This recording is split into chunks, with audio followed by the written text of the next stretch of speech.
এই টোকেন যে দিলেন এটা কিসের টোকেন? গাড়ির স্লিপ বলতে কিরকম? মানে এগুলো টিভি হিসাব করে এই হিসাব করে এটা ওনাদেরকে দিতে হয়। আপনারা বালুগুলো কোত্থেকে আনতেছেন? বালুগুলো আমার জমি থেকে স্টারটা বন্ধ করেন একটু। বালুটা কোত্থেকে আনতেছেন? অনেক দূর থেকে। অনেক দূর বলতে কোথায় থেকে? এই কয়লার পরে আর কি। কয়লার পরে। আচ্ছা এগুলো তো পাহাড়ি বালু তাই না? না এগুলো পাহাড়ে না, এগুলো মেশিনে উঠেছে আর কি। মেশিনে কোত্থেকে উঠেছে? পাহাড়ে হোক যে হোক এগুলো মেশিনে উঠেছে, ওই যে বেয়ার দিয়ে যে সরা থেকে বা টিলেকাটি এই তো বিষয়। টিলে কাটা না। আচ্ছা সরা থেকে উঠাইছে, যাই হোক। তো এগুলো তো কোনো পারমিশন নাই। আপনার স্লিপ আছে মেমো?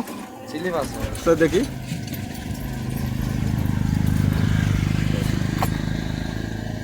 স্লিপ আর কার্ড এটাই।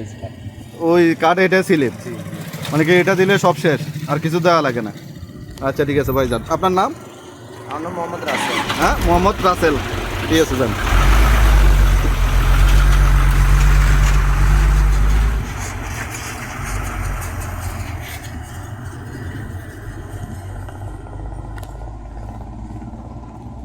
ভাই আপনি এটা কিসের টোকেন নিলেন?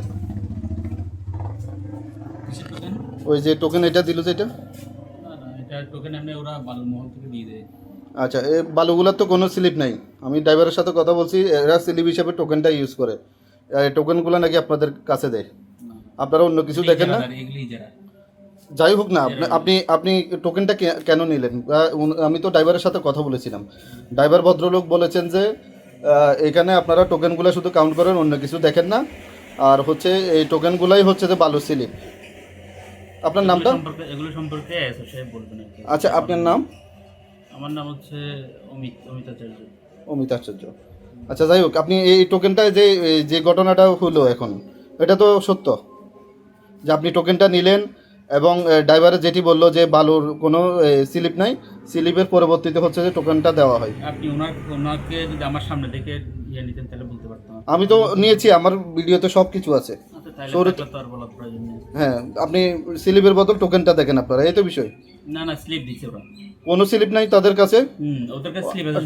ড্রাইভারের সাথে আমি কথা বলেছি ভাই। নামাজে গেছে ওই জন্য মনে হয়। আচ্ছা ড্রাইভারের সাথে আমি কথা বলছি ভাই। আপনি কথা বলছেন না, আপনি যেহেতু কথা বলছেন সেটা আপনি জানেন ভালো। হ্যাঁ তাহলে আপনি ড্রাইভারের সাথে কথা বলছি। আপনারা এই কিসের টোকেন চাই? টোকেনটা একটু বের করুন তো, যে টোকেনটা দিল। একটু বসেন ওখানে, বসেন। বসতেছি, আপনি টোকেনটা একটু দেখেন। বসেন না ওখানে। হ্যাঁ আচ্ছা বলছি। আচ্ছা আপনি টোকেনটা আমাকে একটু দেখান ভাই, টোকেনটা একটু দেখান। এই যে টোকেনে কি লেখা আছে আমি একটু দেখি,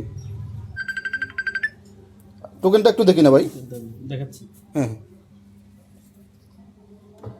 আপনি এভাবে ভিডিও করতেছেন। টোকেনটা দেখান না ভাই, টোকেনটা দেখান। দেখাবো আমি, বসেন আপনি বসেন। আপনি টোকেনটা বসেন প্লিজ প্লিজ টোকেনটা দেখান। বসেন না ভাই, আপনি টোকেনটা একটু দেখান না ভাই। আপনি বসেন। আমি দেখতেছি ভাই। আপনাকে বললাম আপনি বসেন। আপনি টোকেনটা দিবেন নাকি আমি আপনাদের ডিএফও কে ফোন করব? আমি ডিএফও কে ফোন করব? আমি বলতেছি আপনি প্লিজ প্লিজ টোকেনটা একটু প্লিজ। জানেন আপনি বসেন, আমি দিচ্ছি। হ্যাঁ হ্যাঁ টোকেনটা একটু দেখি। এই টোকেনে কি লেখা আছে দেখুন। টোকেনে লেখা আছে মেসার ডিআর এন্টারপ্রাইজ 96। এইভাবে হচ্ছে যে পাহাড়ি বালুগুলো এখান থেকে যায়। বন বিভাগ কোনো চেক পোস্ট থাকলেও তারা চেক করে না। এই টোকেনগুলোর মাধ্যমে তারা বালুগুলো পাচার করে, কোনো প্রকারে ইজারা ছাড়াই। এগুলো পাহাড় থেকে ওখানে টোকেন দেওয়া হয়, ওই দিকের থেকে টাকা কালেকশন ড্রাইভার তো ওখান থেকে করে। এখানে মুরাদ, আবার ইয়া নুরুদ্দিন, জহির, এদের মাধ্যমে এগুলা টাকাটা সংগ্রহ তাদের কাছে আসে।